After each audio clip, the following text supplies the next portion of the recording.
središtu mira je odnos. Posljedica valjanog odnosa prema Bogu jest valjan odnos prema drugim ljudima i prema svemu stvorenju. Samo Bog može dati taj mir. Političke splepe, korištenje moći, građenje kula u zraku, ništa od svega toga ne može donijeti istinski mir. To opet ne znači da biblijska tradicija od nas traži pasivnost i malodušnost. Naravno tome, od nas se traži i očekuje snažna i neprekidna aktivnost kad je u pitanju mir među ljudima. Tako u nastupnoj enciklici Ecclesiam Suam svoju crkvu od 6.8.1964. godine Papa Pavao VI govori o spremnosti crkve na dijalog s cijelim čovječanstvom, sa sljedbenicima nekršćanskih religija i s odijeljenim kršćanima, s naglaskom da se posvećuje primjerena pozornost međureligijskom dijalogu radi izgradnje mira.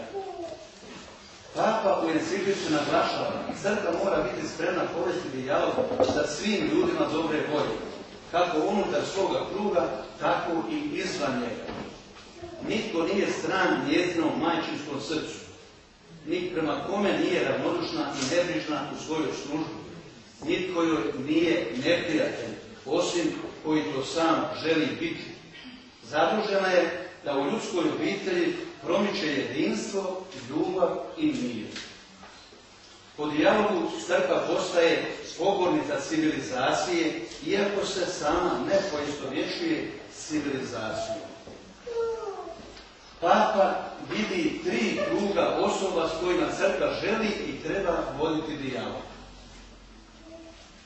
Cijelo čovječanstvo, uključujući i ateiste, radi mira u svijetu. Sljedbenici nekršćanskih religija, prvenstveno židovi i muslimani. Odijeljeni kršćani, te dijalog unutar same katoličke crkve. Papa je uvjeren da mi kršćani i sljedbenici drugih monoteističkih religija štujemo istoga Boga, makar ga drugačije nazivali.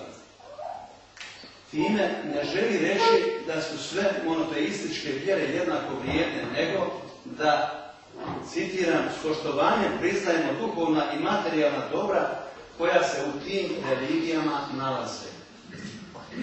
Spremni smo zajedno s njima braniti i promicati ideale vjerske slobode, bratstva među ljudima, prave kulture, društvene dobrotvornosti i društvenoga reda. Završen citat. U ekonomskom dijalogu trebamo više isticati što je svim kršćanima zajedničko, nego ono što nas dijeli, dopuštajući opravdane razlike i poštujući duhovnu tradiciju odijeljeni bez relativiziranja katoličke istine. Katolike potiče na pokoru i obraćanje radi plodnoga dijaloga s odijeljenima. U deklaraciji Nostra Aetate u naše vrijeme crkva iznosi svoj stav prema židovima, muslimanima, budistima i sljedbenicima drugih nekršćanskih religija. U nastavku sabora, saborski oci izražavaju žaljenje zbog čestih sukoba i neprijateljstava između kršćana i muslimana u prošlosti te pozivaju, citiram, sve da se zaboravivši što je bilo, iskreno trude oko međusobnog razumijevanja i da zajednički štite i promiču socijalnu pravdu, čudoredna dobra i slobodu za sve. Završen citat. Ovo se očito može ostvarivati samo iskrenim i trajnim dijalogom uz promicanje zajedničkih vrijednosti i poštivanje razlika u vjeri. U Osijeku prema današnjim židovima Sabor osuđuje progone nevinih židova kroz povijest, ističe zajedničku biblijsku i duhovnu baštinu, te preporučuje međusobno poznavanje i poštivanje koje se zadobiva osobito biblijskim i teološkim studijem i bratskim razgovorima. Temelj za dijalog crkve i svijeta jest dostojanstvo ljudske osobe, zatim ljudska zajednica i duboko značenje ljudske djelatnosti. Posljednje poglavlje konstitucije Gaudium et Spes nosi naslov promicanje mira i izgradnja zajednice naroda. Tu su kršćani pozvani, citiram, da se ujedine sa svima doista mirotvornim ljudima da bi izmolili i izgradili mir. Konstitucija završava pozivom na dijalog sa svima, budući da je Bog Otac, počelo i svrha svega.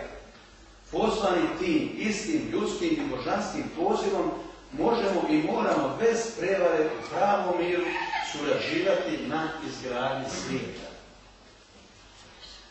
Ti spasonosni dijalozi moraju se isticati jasnoćom govora, a istodobno i poniznošću i blagošću. Oni moraju biti prožeti potrebnom razboritošću, povezanom s povjerenjem koje unapređuje prijateljstvo i tako upravo pridonosi da se duhovi ujedinjuju. Dijalog je nužnost modernog vremena u susretu civilizacija i religija. Dijalogu nema alternative. Dijalogu nije svrha dovesti do relativizma i indiferentizma prema drugima i drugačijima. Cilj je prije svega sebe u dijalogu predstaviti drugima i drugoga upoznati i poštivati kako on sebe i svoju kulturu, religiju i tradicije živi. Iz trajnoga dijaloga trebalo bi izraziti sve iskrenije poštivanje i uvažavanje drugoga i drugih kultura i religija kroz spoznaju trajnih kulturnih i moralnih vrijednosti koje zbližavaju ljude, religije i civilizacije i tako pridonose općem dobru cijeloga čovječanstva. I nam ovdje prisutnima, svim građanima grada, općine, u ovom mjestu i vremenu težiti je za općim dobrom i suživotom. Neka ovaj moj prilog i prilozi ostale braće koja će doći za mene doprinesu diskusiji za izgradnju mira ovdje i među nama u ovom mjestu i vremenu. Hvala.